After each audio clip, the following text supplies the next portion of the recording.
الحمد لله نحمده ونستعينه ونستغفره ونؤمن به ونتوكل عليه ونعوذ بالله من شرور أنفسنا ومن سيئات أعمالنا من يهد الله فلا مضل له ومن يضلله فلا هادي له ونشهد أن لا إله إلا الله وحده لا شريك له ونشهد أن سيدنا ومولانا محمدا عبده ورسوله قال الله تبارك وتعالى في القرآن المجيد والفرقان الحميد أعوذ بالله من الشيطان الرجيم بسم الله الرحمن الرحيم وأنتم الأعلون إن كنتم مؤمنين صدق الله العظيم وہ معزز تھے زمانے میں مسلمان ہو کر ہم خار ہوئے تاریخ قرآن ہو کر محترم حضرات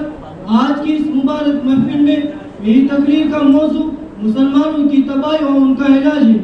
آئیے اس موضوع کے تحت ہم اپنے شاندار ماضی پر ایک نظر ڈال کر مستقبل کی تعمیر اور ترقی کا سامان تلاش کریں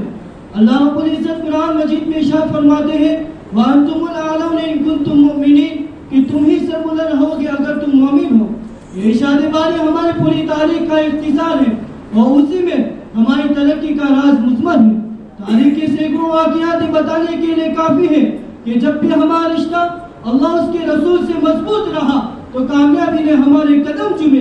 اور جب کبھی بھی اسی رشتے میں کسی قسم کی کمزوری آئی تو ہم عزت اور نفرت کے باوجود بھی آسمان سے ذلت اور پستی کے کال میں جا گرے تاریخ ہمارے سامنے جنگ بدر کی مثال پیش کرتی ہے کہ جنگ بدر میں جو کامیابی ہوئی اسی رشتے کی مضبوطی کی بنیاد پر ہوئی ورنہ اگر کامیابی ہوتی تو کفار مکہ کو ہوتی کیونکہ کفار مکہ 1000 تھے اور ان کے پاس 700 اونٹ 200 گھوڑے اور دیگر جنگ کے ہتھیار موجود تھے اور ان میں عتبہ شیبہ ولید جیسے شجاعت کے پیکر اور آزمود افراد تھے اور بیچارے مسلمان ان کی تعداد کل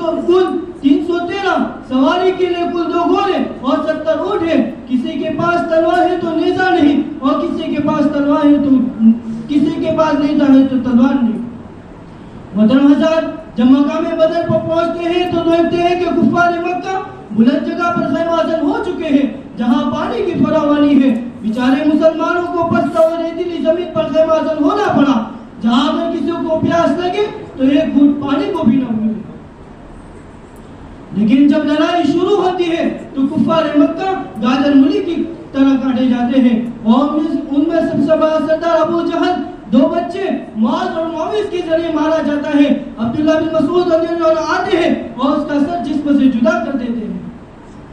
محترم حضرات آپ جانتے ہو کہ عبداللہ بن مسعود کون ہے جب انہوں نے اسلام قبول کیا کسی ابو جہل نے ان کو مارتے مارتے مکہ کے صحن میں بے ہوش کر دیا تھا آج وہی عبداللہ بن مسعود ابو جہل کا سر قلم کر رہے ہیں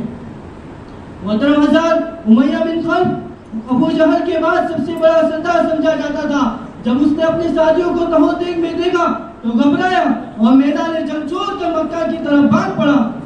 بلال حبشی رضی اللہ عنہ نے اس کا پیچھا کیا اس کے قریب پہنچ گئے اور گھبراہٹ کی وجہ سے گھوڑے سے نیچے گر گیا معافی مانگنے لگا امن چاہنے لگا لیکن بلال حبشی رضی اللہ عنہ نے اس کے پیٹ کے نیچے سے تلوار چلا دی اور اس کو بھی جہنم رسید کر دیا اللہ رب العزت نے قرآن میں ارشاد فرمایا وَأَنْتُمُ الْأَعْلَوْنَ إِن كُنتُم مُؤْمِنِينَ تم ہی سربلند ہوگے اگر تم مومن ہو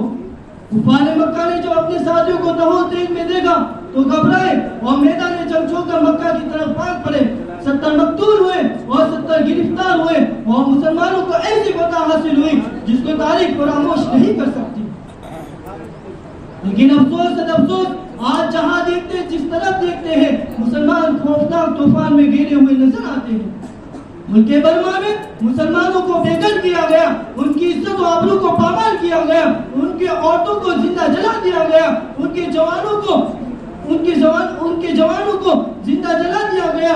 اور ان کے بچوں کو ان کی ماں کی گودوں سے اٹھا دیا گیا اور ان کے علماء کو سخت سے سخت تکلیفیں پہنچائی گئی جبکہ مسلمانوں کی بہت بڑی تعداد موجود تھی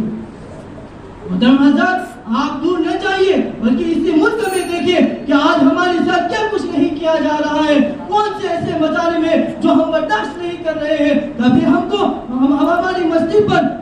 ہماری مسجد کو لے کر اس کے اوپر مندروں کی تعمیر کی جاتی ہے تو کبھی ہمارے بھائی اسد الدین اویسی پر گولی چلا کر ہم کو کمزور کرنے کی کوششیں کی جا رہی ہے تو کبھی ہمارے بچوں کو بھی نقاب کرنے کے منصوبے بنائے جاتے ہیں۔